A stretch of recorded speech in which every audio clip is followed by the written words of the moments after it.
Welcome to Tenor Tech, where I solve the problems you didn't even know you had.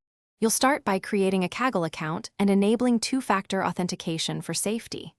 Next, search and evaluate datasets. Inspect metadata and sample rows so you know column types and label balance.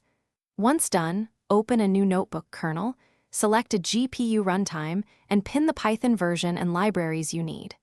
You're now ready with access, a verified dataset, and a configured environment, the minimal prerequisites to begin building a deep learning experiment. Start by preparing data. Implement a consistent train/validation split, apply augmentations, and normalize inputs so the model converges faster.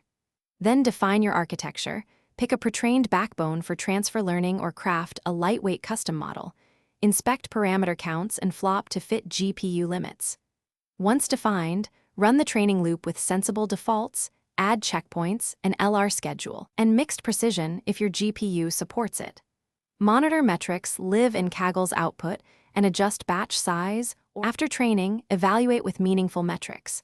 Plot validation curves, confusion matrix, and compute precision/recall for class balance insights.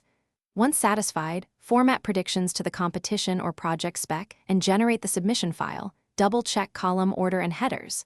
If things go wrong, first inspect for data leakage, then try reducing batch size, clipping gradients, or lowering the learning rate to fix instability.